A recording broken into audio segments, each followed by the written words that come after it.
Good morning, welcome back to my channel. So yesterday was the first day of ARCO and other parallel art fairs were also slowly opening up and moving, doing activities. So I visited the preview of a parallel art fair called the Drawing Room. As the name indicates, it's an art fair about drawings, and I like the concept, the fact that they're trying to do something slightly different, and it's located in a very good location just across hybrid art fair, which is taking place in a hotel.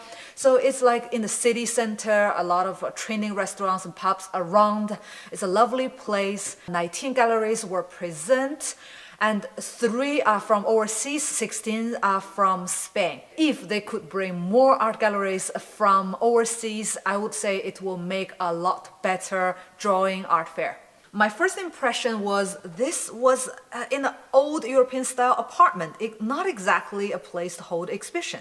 But the way it was presented was kind of cute, so it was good. The drawing room, as the name indicates, it's drawings in a room, so what would I expect anyway, right? However, you can also see some paintings and sculptures. Not all the things are drawings. Because it was a preview day, it was quiet, so I had a chance to talk with a few gallerists. One gallerist from Belgium spoke perfect English, so I had a talk with her. Her name is Yoko. I asked her why she came here, how she feels, and if she's satisfied with the organization. She is a fairly young gallerist, and her gallery just opened 5 years ago, so she's still at the very beginning of her career, and she attended Drawing Room because it's definitely cheaper than any other major art fairs. Coming to the Drawing Room totally, it cost her less than 10,000 euro with the attendance, the logistics, and driving the van from Belgium to here, bringing extra help. She brought an artist with her. Totally, the organization, everything, the cost was under 10,000, and that's a lot cheaper than going to ARCO. Also, her gallery is quite young, so it wouldn't qualify ARCO anyway. So she's trying to aim for major art fairs perhaps in 5 to 10 years time, and right now she's just doing the practice run, going to secondary or parallel art fairs in the hope of growing her experience and expertise. She represents mid-career artists and some emerging artists. Some of the artists would fit perfectly for the theme, style, and price range of Drawing Room. Is another reason she chose to come here, and she was very interested in the city of Madrid, and she's trying to get in touch with local art collectors and trying to build her contact here.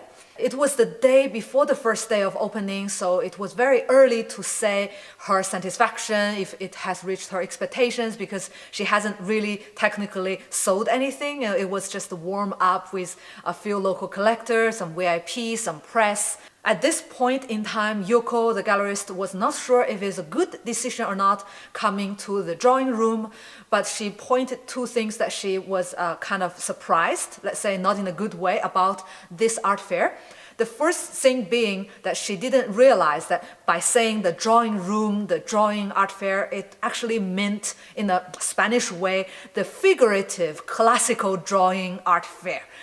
She brought some very conceptual black and white line drawing, just shapes, and it didn't fit, let's say, the expectation of art collectors, which were more figurative, drawing of pretty girls, nudity, this style, which is very different. Although they are both drawings, they are very different in terms of collection and tastes. Also, she pointed out one thing is some walls were prepared with nails and screws, and some walls were with cables, and perhaps behind there's some installation, the old apartment way, it was not allowed to drill on certain walls, and it bothered her because other art fairs she had went and other galleries she had visited, none of them had this plastic cable rail installation, which appears to be a little bit unprofessional.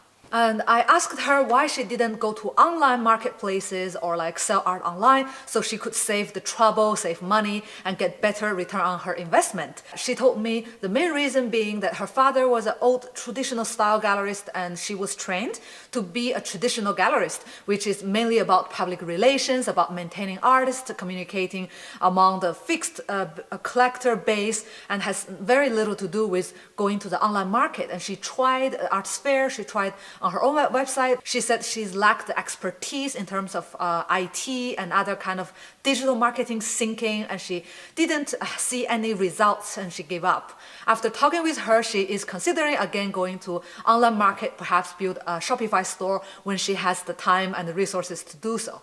Okay, so it's still very early to say if this drawing room will be a success for her or not, or as a success in general or not, but I did see some artworks already sold. Is this artworks of this artist, I'll show you here. The drawing room is more for figurative, and it was slightly misleading for some gallerists that it was encouraged to come and it was not exactly fitting.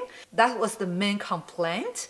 Otherwise, it's still a very good concept. I like it a lot, and the pricing range is from 300 euro. It's very affordable and it's very friendly for local collectors. In Europe, there is another art fair called the Draw Art Fair, and it's in London, I think. It's over 60 galleries. So I think the Drawing Room Madrid still has a lot of room to grow. Perhaps the next edition, it will be better, and it's still very early to say if it will be a success. So let's see, perhaps I'll do another recap where I have some numbers and some results. That's it for today. Thank you very much for watching. Tomorrow I will visit another art fair, and stay tuned. Click on the subscription button. See you in the next video.